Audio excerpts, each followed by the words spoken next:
Today, a new national team selection contract has been released, looking really interesting, especially for free-to-play folks. So let's look at the training, the skills, the boosters, and who of them is the best choice for you. If you're waiting for the national legends, don't worry, I'm working on that one right as you watch this video.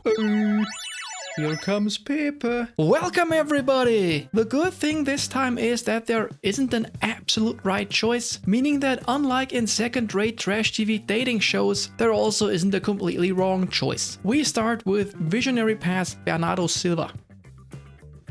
He can comfortably reach 90 in both speed and acceleration, which many of his older cards cannot. As for the position, I would probably prefer him at AMF, but others are fine too. 7 points in shooting, gets up to 80 in the end. My player of the week Bernardo has less than that and has scored quite some goals from outside of the box. That should be fine. 4 points in passing for the +3 manager boost for both passing stats. 8 points in dribbling grant him amazing dribbling stats, and that along with his height, which is close to the ideal dribbling height, should make him extremely smooth on the ball. 9 points in dexterity for great acceleration and massive balance. And offensive awareness also comes in handy. 11 points in lower body strength for the +3 boost in speed, ultimately ending up with 90, which is an important mark to reach because from there on, speed is worth less than before. No points in aerial. You could think of taking off 1 from dexterity and give 3 in aerial, but then we'd have 68 instead of 65.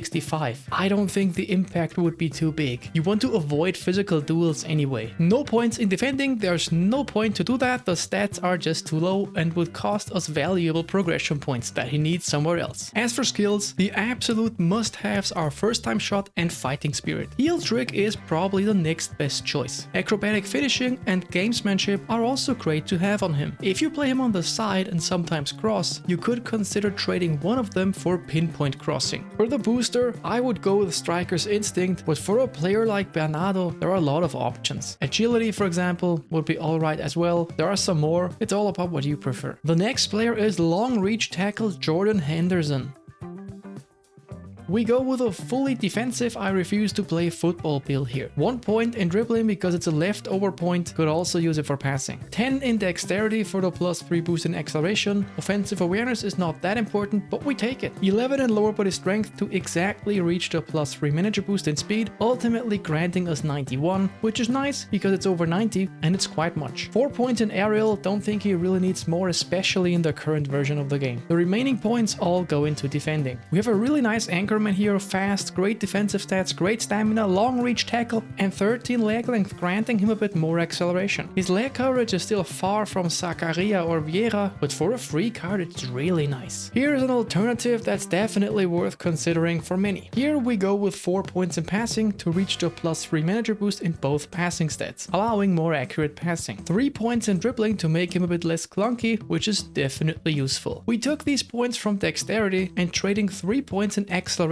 for all we just got from it should be worth it. Everything else remains the same. Now something else you could do is use him as a central midfielder, where the anchorman playstyle becomes inactive.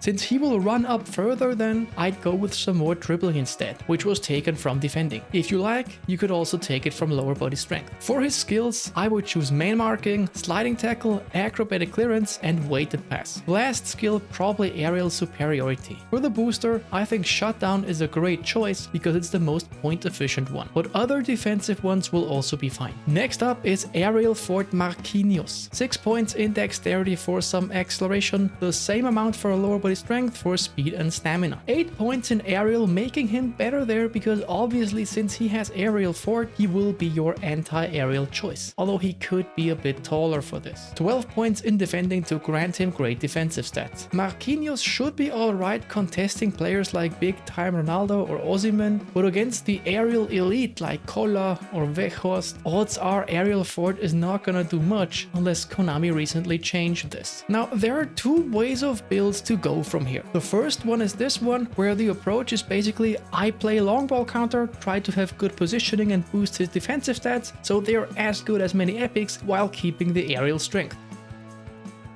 The other approach, and that's probably the best choice for most players, is this here, where you are like, I'll take off a few points in aerial but make him faster to solidify him on the ground. You will lose a bit of physical and aerial presence, but he'll be quite a bit faster, which probably makes most people's life easier. The build you choose really depends on what you want him to do primarily. Something else you could do if you feel like you have trouble defending against long through balls is using this speedy build. We reached a +3 manager boost for speed here at the cost of some defensive stats. As for skills, I think the must-have one is absolutely sliding tackle. Additionally, you can give him the passing skills, namely one-touch pass, through passing, and the weighted pass. The last one is really up to you. Maybe gamesmanship or outside curler might also be an option. Somebody recommended that to me a while ago for defenders, and I can see the appeal, so it might be worth trying it to get better passing curves from certain angles. For the booster, I would go with defending because he has aerial forward and it gives a point in jump. But if you get shut down, by all means keep it. It'll make him better on the ground and is also a nice choice. Before we talk about which one to choose, the last player, edged crossing Andrew Robertson.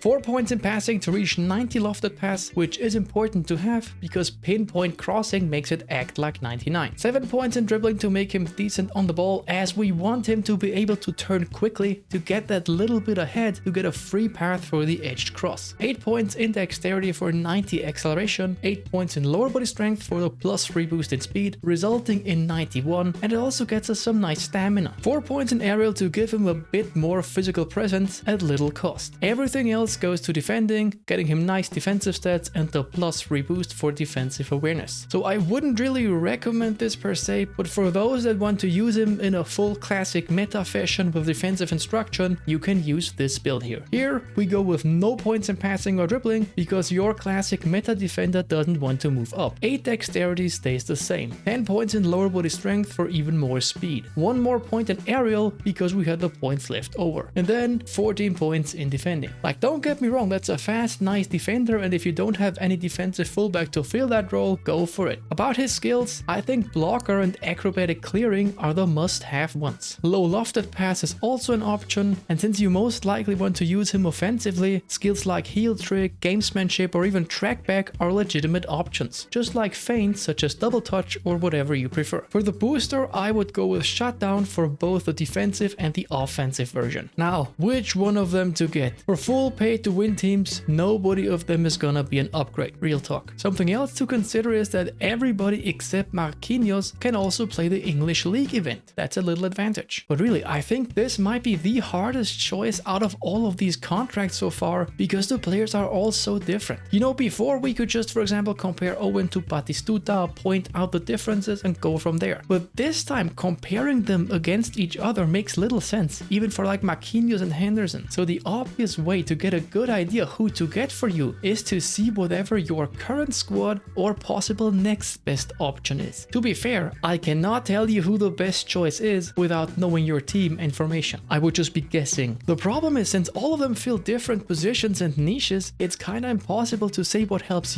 you the most without knowing who and how you play. I'll show you an example why. For Henderson, for example, you could argue that at some point you will get Anchorman Rijkaard, filling a similar niche. But even in this case, it's hard to find a clear recommendation. Rijkaard has better leg coverage, defensive stats and visionary pass, but Henderson has long reach tackle, is a lot faster and can play the English event. And even if we would consider Rijkaard superior, one could then argue that you could use Rijkaard as a center back, leaving space for Henderson again, but potentially blocking Marquinhos. Then, would you really need Marquinhos when there's nominating contract Van de Ven, who fits the through ball meta better? Also, if you only need a fast defender, a defensive Robertson is also not fully out of the equation. It's complicated. On the other hand, you could argue that if you already had fast defenders against through balls such as Cáceres, Van de Ven, Cannavaro, Wan-Bissaka and so on, would Marquinhos be the choice to keep on the bench as a complementary anti-aerial option? Like, it feels really bad for me because I'd love to help you more, but unlike the other selection contracts, all I can do here is just give you some advice. This time it is really a lot less about which player is the best in a vacuum vacuum, but which niche the players fill and which one is worse in your team compared to the possible upgrade. What I would do is just put yourself in the imaginary scenario where you get one of them and do it for each of them. Who would he replace in your team and which replacement would you need most urgent? So basically, to somehow sum it up, Henderson is a great long reach tackle DMF, and I doubt we'll get many long reach tackle players for free in the future. He can also play the English event. If you lack a defensive midfielder, it might be him. Marquinhos is kind of an anti-aerial option, although you can vary the build to also make him fast enough to have better chances fending off through ball spam. So if you lack a defender or want an anti-aerial option on the bench, it could be him. Keep in mind though, he will not be able to contest the absolute best aerial players in the game. He lacks the height to do this. Robertson is obviously the offensive fullback option that you'd like when you like crossing. Also, if you play a high line, you could use him as a fully defensive option due to his really nice speed. A great card too, can also play the English event and a completely viable choice. At last, Bernardo. He's a great card and can actually fill many different positions. If you need an offensive option for either the side midfield, the wings, or where I would like him most as an attacking midfielder, he could be your man. So I hope this helped you a little bit. I'm kind of sorry that I couldn't really give you a definite recommendation. Feel free to tell me your thoughts in the comment about who you will choose and why. That's it, folks. Let me know if you like this video. I'd love to subscribe, like, or comment it. Until then, guys, take it easy. Shaka!